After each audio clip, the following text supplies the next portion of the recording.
Allez, une émission accro-risque version terrain, mon cher Mathieu.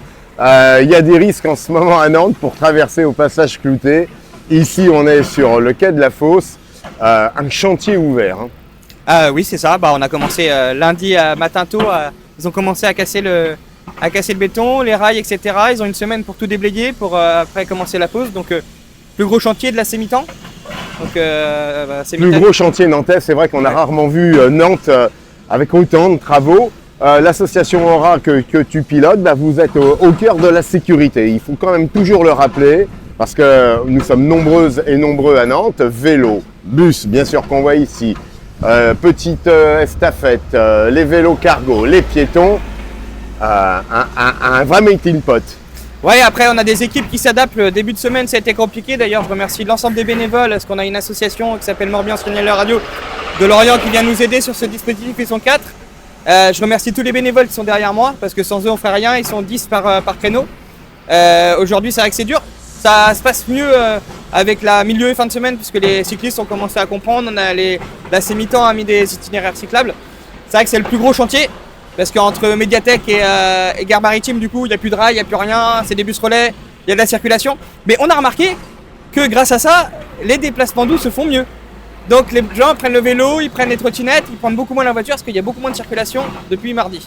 Tu me diras qu'on est un peu obligé quand même, la voiture, il faut être un peu foufou, comme on dit. Je reviens sur cette nécessité, là encore, du bénévolat. On le voit bien que Aura, au-delà finalement de la sécurité des Nantaises et des Nantais, intrinsèquement, vous êtes une association très vertueuse parce que c'est de la réinsertion sur des personnes à handicap, sur des personnes à valeur sociale fragile. Aura, en tout cas, vous avez un énorme enjeu, là aussi, sur l'insertion et l'accompagnement dans la vie professionnelle. Oui, c'est le but de l'association Ouest Radio Assistance. C'est d'ailleurs pour ça qu'on collabore avec la Sémitan maintenant depuis 8 ans. Le RSE, l'inclusion, 80% de bénévoles en situation de handicap, des gens qui viennent du collectif TECAP que je salue, des gens qui viennent de la DAPELA, des gens qui viennent de différents événements. Là, on a une rencontre avec l'association Face Loire-Atlantique dans pas longtemps. Et les gens qui sont derrière moi sont des bénévoles en situation de handicap ou valides, mais la plupart sont en situation de handicap. Sont des gens qui sont soit ils sont quittés le monde professionnel, ou ça c'est pour s'occuper et penser à eux, pouvoir sortir des problèmes, quoi. Bon, justement, il y a de cela quelques décennies, à votre place, on avait des agents de la force publique, puisque c'était eux qui géraient finalement la circulation. Pas trop d'incivilité malgré tout aujourd'hui quand on régit un petit peu le droit de passage des gens? Alors il y a eu des incivilités début de semaine, c'est pour ça d'ailleurs qu'on a demandé à la direction de la tranquillité publique, donc je salue le directeur de la police municipale de Nantes et de l'unité métropolitaine qui ont demandé aux effectifs de police municipale d'avoir plus de rondes, ce qui permet de rassurer les bénévoles et ce qui permet aussi de pouvoir constater les infractions.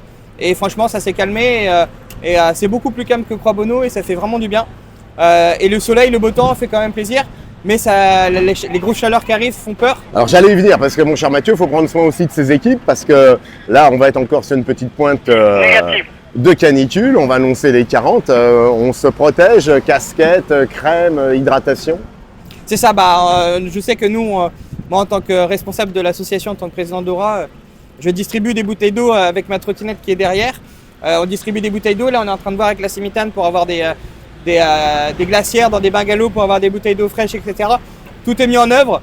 Il faut savoir qu'à partir de vigilance orange, nous on va adapter nos horaires, mais on va annuler certains créneaux parce qu'on ne pourra pas risquer la santé des bénévoles.